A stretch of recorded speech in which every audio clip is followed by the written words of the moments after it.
Neste vídeo, investigaremos como se formata o medo e como se iniciar no caminho de sua superação.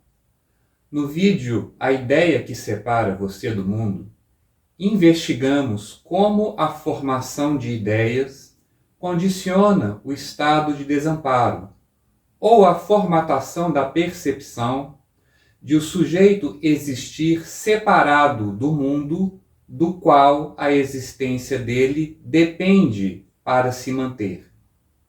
A percepção formatada pela crença da separatividade dá origem ao estado de desamparo, caracterizado pela condição de sentir a própria existência como dependente de um mundo que não se controla. A consequência óbvia dessa condição é a antecipação da possibilidade de o mundo impor ao sujeito dificuldades à existência dele. Esta antecipação recebe o nome de medo. O medo está implícito no desamparo, pois, na crença que formata a percepção da separatividade, estão implícitas outras tantas crenças, quais sejam: 1. O mundo é capaz de criar dificuldades à existência do sujeito, uma vez que a existência dele é dependente do mundo. 2.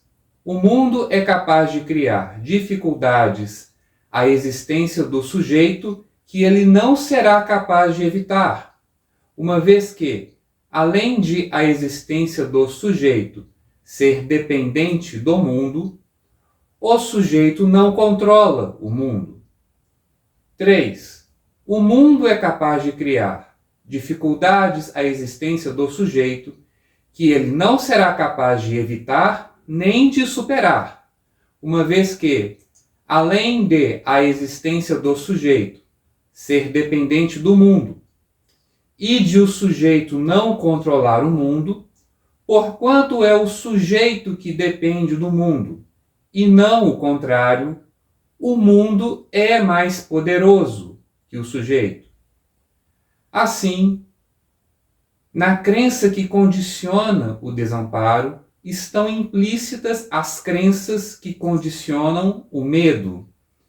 E o processo de formatação do desamparo também formata o medo.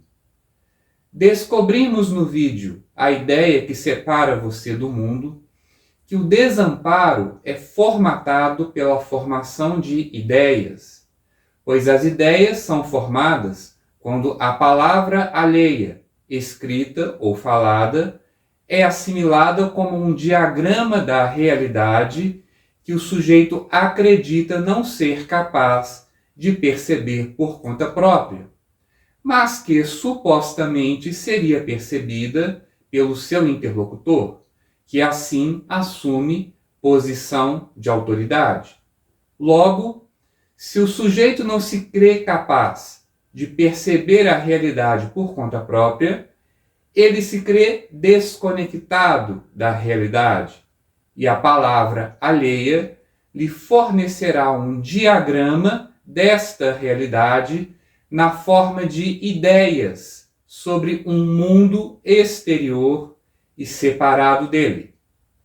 Assim, em todas as ideias está implícita a noção de separatividade. E porquanto o fluxo das ideias recebe o nome de pensamento, a percepção formatada pelo pensamento condiciona o desamparo. E agora descobrimos que também condiciona o medo. A percepção formatada pelo pensamento cria o medo como condição estrutural, que só será eliminada quando o desamparo for superado.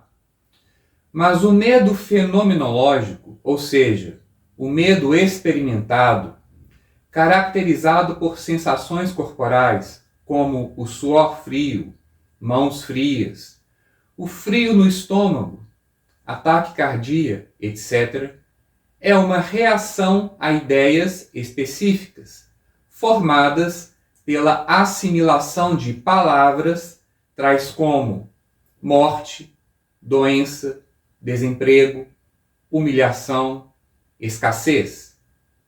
A análise do medo de morrer é bastante útil para demonstrar o processo de formação de ideias e sua relação com a autoridade, que investigamos nos últimos vídeos. Você nunca morreu, ou pelo menos não tem recordação alguma de já ter morrido antes. E o mesmo talvez possa se afirmar sobre quaisquer outras pessoas. Contudo, recorde-se de quando você era criança e conversava com adultos sobre a morte. Não é verdade que você acreditava que eles tinham alguma percepção sobre o que era morrer ou estar morto? Não é verdade que você lhes perguntava sobre a morte como se eles de fato tivessem acesso a essa realidade e como se a você essa realidade estivesse inacessível? E não é também verdade que a ideia que você formou sobre a morte, através dessas conversações, reflete a suposta percepção sobre a morte atribuída àqueles adultos por você? Se você tem medo de morrer, seu medo é uma reação a esta ideia. Evidentemente, você poderia levantar algumas objeções. A mais óbvia de todas é que os animais também sentem medo de morrer. Sim, é verdade, mas alguns pontos precisam ser observados. O animal não problematiza a morte, ou seja, não transforma a morte num problema de vida com o qual ele se preocupa. O animal só teme a morte diante de uma ameaça presente, como a proximidade de um predador. Contudo, o animal também não tem experiência pregressa com a morte, e o filhote novinho não manifesta medo nem na presença do predador. Assim, o animal também aprende a ter medo da morte. Ele também forma uma ideia sobre a morte, e seu medo é igualmente uma reação à ideação da morte. Mas, no caso do animal, a ideia da morte não é formada através da comunicação verbal. Que outras formas de comunicação originariam a ideação, não apenas sobre a morte, mas a ideação em geral? Os adultos com os quais você conversava sobre a morte quando criança podem ter se esforçado por lhe transmitir uma perspectiva leve e amena sobre o tema, mas, além de muito provavelmente eles estarem se esforçando por esconder o que de fato sentiam sobre a morte, haveria formas de comunicação não verbal, válida também para os seres humanos, que condicionariam a ideação, mesmo numa pessoa cega e surda de nascença? É fato que a análise do medo de morrer revela com clareza tanto o processo de formação de ideias, quanto o fato de o medo ser uma reação à ideação. A ideia, enquanto diagrama da realidade que o sujeito supostamente não é capaz de perceber por conta própria, fornece ao sujeito uma sugestão sobre o que é real ou não. Ao aceitar a sugestão, a percepção atribui à ideia o crivo de real e converte a ideia em crença. Acreditando que a realidade está configurada pelos parâmetros da ideia, o organismo reagirá de acordo. Uma ideia supostamente reflete a percepção alheia sobre a realidade, que, por isso, é atribuída de autoridade. Porquanto, no caso da morte, é óbvio que o interlocutor também não tem percepção alguma sobre o que está falando, a autoridade da ideia, neste caso, se revela claramente como vazia. Logo, a crença na morte é uma ilusão. Não é ilusória a possibilidade de que você ou qualquer outra pessoa possa morrer, mas é ilusório todo o diagrama mental composto dos valores, sentidos, significados implícitos na simples ideia da morte. E porquanto o medo da morte é uma reação à percepção formatada por esta ideia, notadamente ilusória, o medo da morte não tem fundamento.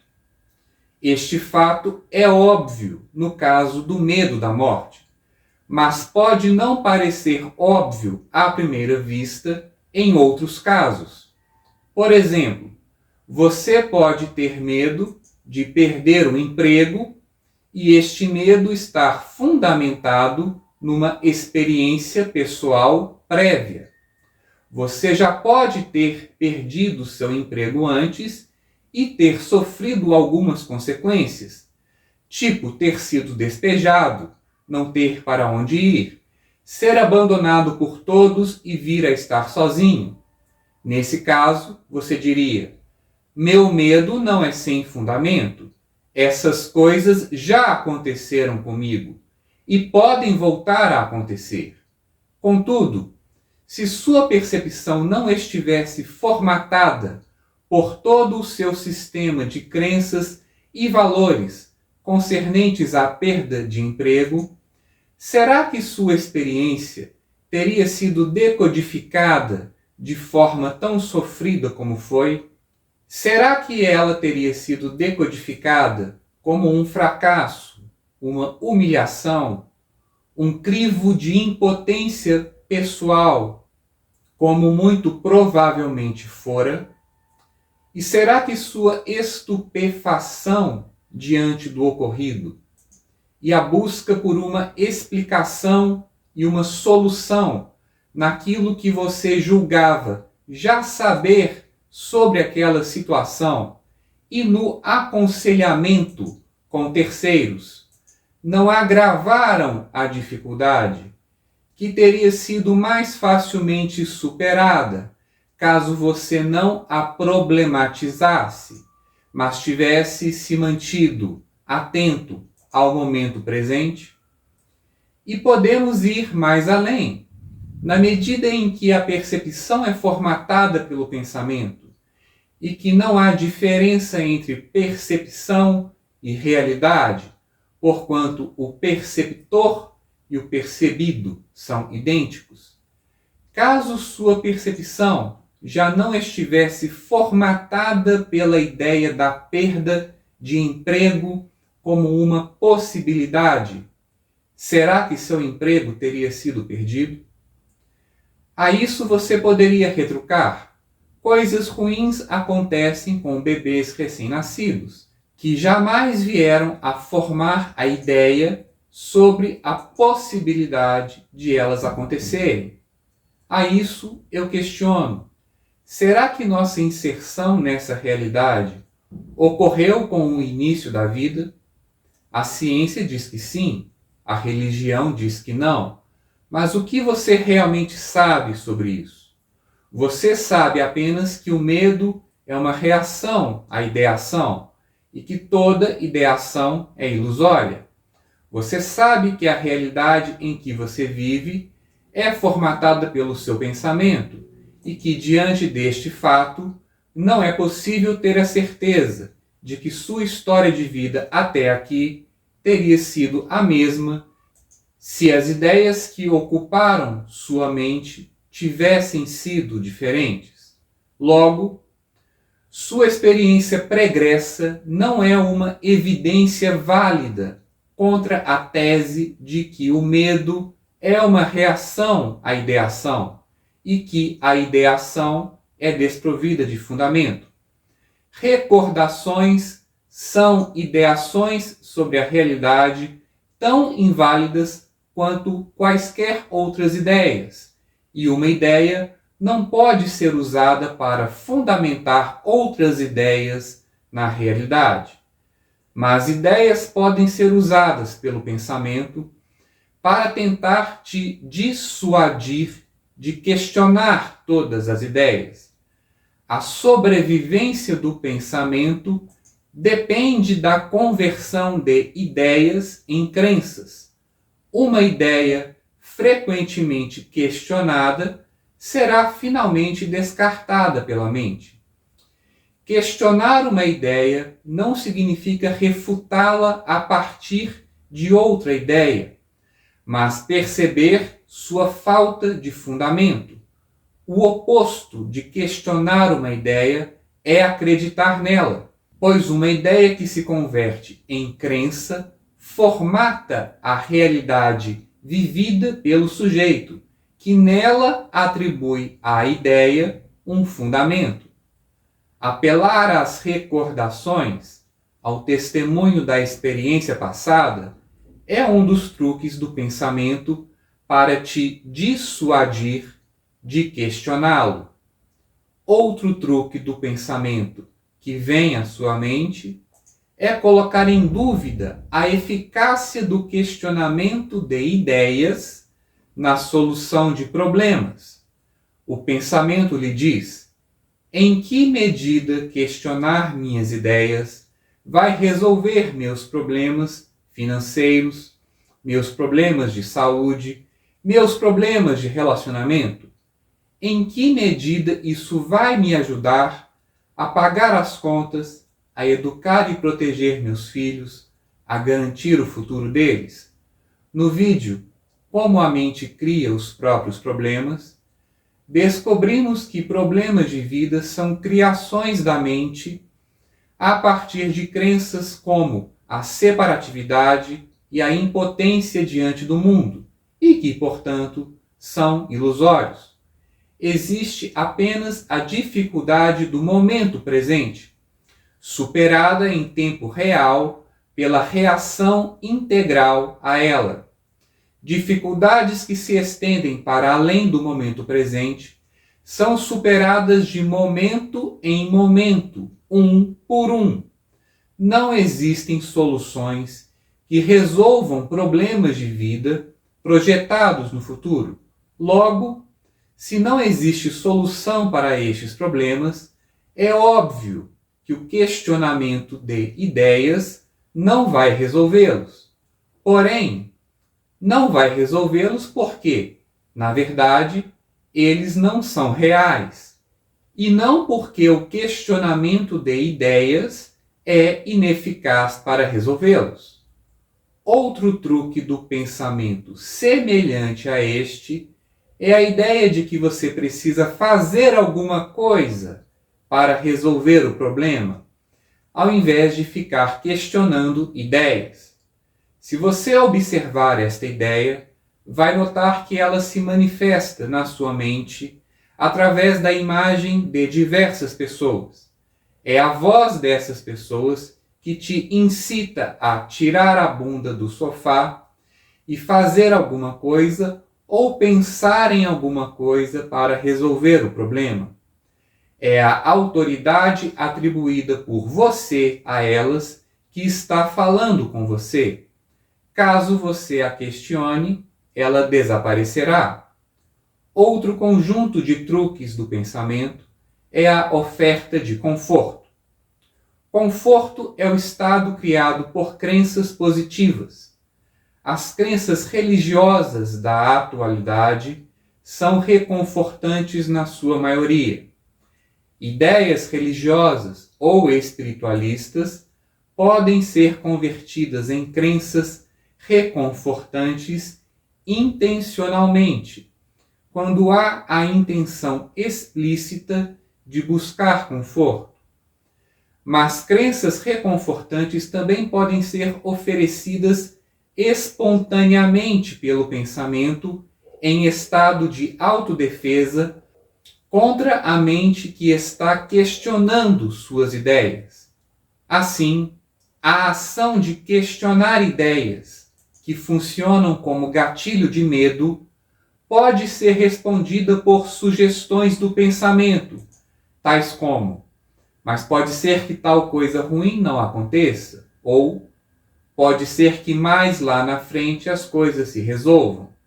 Isso sem mencionar as inúmeras ideias de cunho religioso ou espiritualista que são sugeridas pelo pensamento acossado por questionamentos, mesmo a quem não professa explicitamente nenhuma fé. A intenção dessas sugestões é adiar indefinidamente o enfrentamento do medo ou o questionamento das ideias que lhe funcionam como gatilho. É como se o pensamento lhe dissesse: você não precisa fazer isso agora, pois lá na frente tudo vai se resolver sem que você precise questionar nada. É uma armadilha, evidentemente, pois, como foi dito no vídeo, a ideia que separa você do mundo, não importa quão perfeito e maravilhoso venha a se tornar este nosso mundo, se não superarmos o estado de separatividade em relação a ele, continuaremos desamparados e, consequentemente, amedrontados. E porquanto a condição de separatividade é criada pela formação de ideias, é necessário questionar todas as ideias, ou todas as crenças, todos os valores, todas as narrativas, principalmente aquelas que funcionam como gatilho do medo. Questionar uma ideia é retirar dela o crivo de realidade atribuída a ela pela percepção. É destituí-la da função de crença. Isso pode ser feito intencionalmente, num momento de reflexão, passando-se em revista diversas ideias. Ou pode ser feito no momento de uma dificuldade presente, analisando e descartando em tempo real todas as sugestões do pensamento.